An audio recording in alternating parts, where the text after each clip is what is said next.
श्री शिवाय नमस्तुभ्यम, हर हर महादेव, जय महाकाल। कैसे हैं आप सभी लोग। देखिए, आप सभी को पता है कि 27 अप्रैल 2025 के दिन पड़ रही है वैशाख मास की अमावस्या, जो कि इस बार पड़ रही है रविवार के दिन की।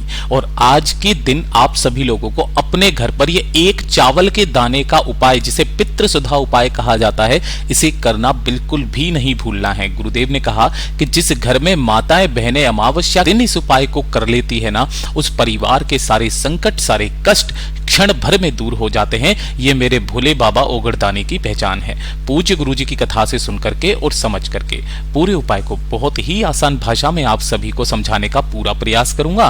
परंतु उससे पहले आप सभी से बस एक छोटी सी प्रार्थना है कि जो लोग पहली बार आए हैं, चैनल को सब्सक्राइब जरूर कीजिएगा और वीडियो को लाइक करके देव आदिदेव महादेव का कोई सा भी प्यारा नाम कमेंट बॉक्स में लिखना बिल्कुल मत भूलिएगा।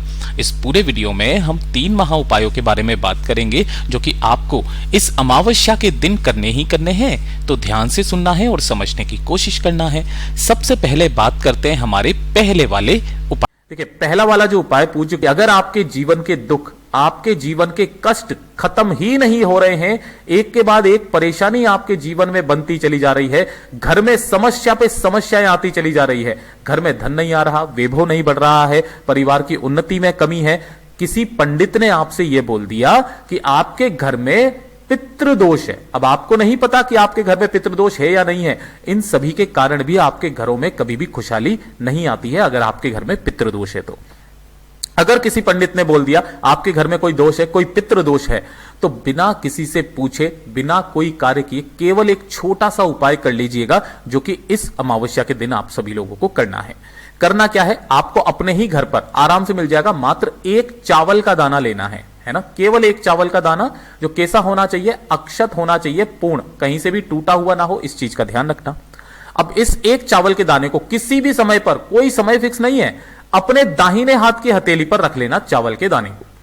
और इसे लेकर के आपके घर में जहां पर भी पानी पीने का स्थान होता है, परिंदा होता है, मटका होता है, ये नहीं है तो आरओ सिस्टम होगा। जहां पर भी किचन में आप पानी रखने का स्थान होता है, जहां से सारे घर वाले जल पीते हैं, उसके पास में जाना, अपने हाथ को उससे स्पर्श कराना जिसके ऊपर आपने एक चावल का दाना रखा हुआ है। इससे आपको इस हाथ को स्पर्श कराना है और स्पर्श करा देने के पश्चात श्री शिवाय नमस्तुभ्यम मंत्र का स्मरण करते हुए आपके पूरे घर में इस चावल के दाने को घुमा देना। पूरे घर में जितने भी कमरे हैं, है ना, बालकनीज हैं, किचन है, सब जगह पर आपको घुमा देना है, बाथरूम शौचालय को छोड़ करके।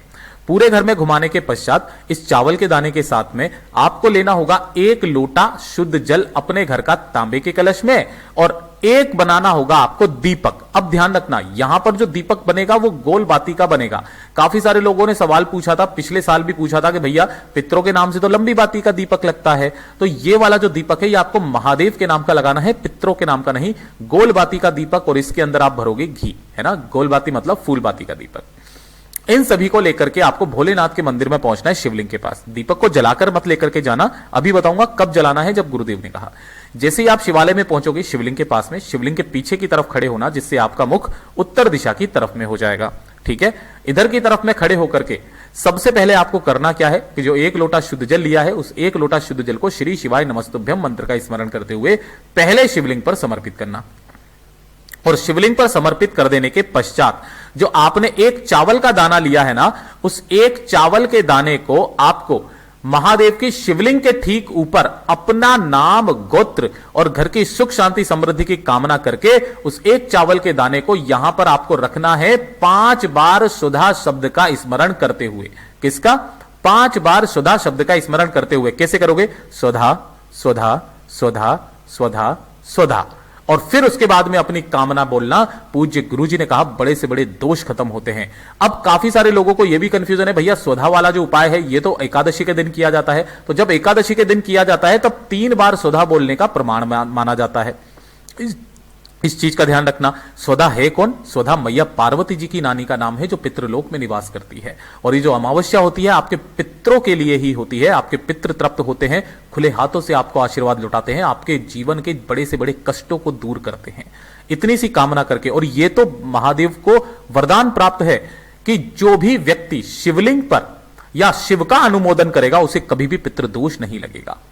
इतना काम करने के पश्चात जब आप मंदिर से बाहर की तरफ आएंगे तो शिवालय की चौखट पर उस एक गोल बाती के दीपक को अपने हृदय की बात कामना बोल करके लगा करके चले आ जाना। इसके अलावा आपको कोई और उपाय करने की जरूरत नहीं, आपके घर के सारे पितृदोष समाप्त हो जाएंगे।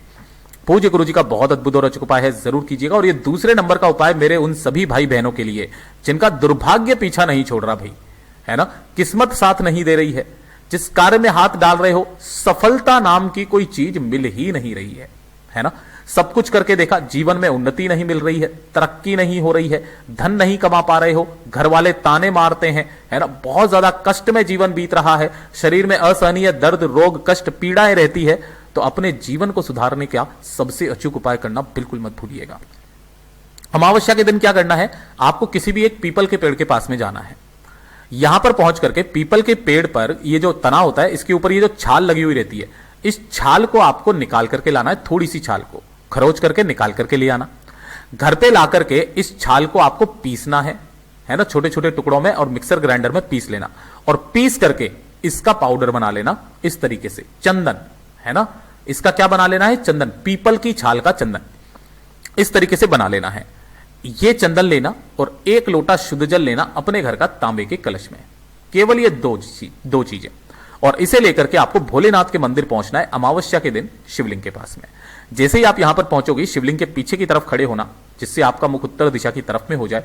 जो पूजा पाठ अर्चना करनी है वो पहले करना। अब जो उपाय करने का तरीका है, आपके पास में एक कलश है और उस चंदन का चूरा है। सबसे पहले आपको पिपलेश्वर महादेव का ध्यान करते हुए, किनका नाम से, पिपलेश्वर महादेव का ध्यान करते हुए, जो चंदन आपने लिया है, पीपल की छाल का चंदन, उसे महादेव की शिवलिंग का ये जो ऊपर वाला हिस्सा है, इस पर अच्छे से आपको लगा देना है। ठीक है ना, पूरी की पूरी शिवलिंग पर आपको अच्छे से लगाना है उस पीपल की छाल के चंदन को। अपनी कामना मन में कहते हुए कि बाबा मेरी ये कामना है, मुझे उन्नति नहीं मिल रही, तरक्की नहीं मिल रही, कष्ट में जीवन बीत रहा है, अपनी कामना को मन में कहते हुए पिपलेश्वर महादेव के नाम से इस चंदन का यहां पर लेपन करना। लेपन करने के पश्चात बाबा से कामना करके इस लेपन को वापस अपने हाथों से निकालना है, उंगलियों से निकालना है, और किसी भी एक कटोरी के अंदर इसे इकट्ठा कर लेना है इस लेपन को। और उसके बाद में जो 1 लोटा शुद्ध जल आपने लिया है, इस 1 लोटा शुद्ध जल को श्री शिवाय नमस्तुभ्यम मंत्र का स्मरण करते हुए शिवलिंग पर समर्पित करना, पिपलेश्वर महादेव का ध्यान करते हुए।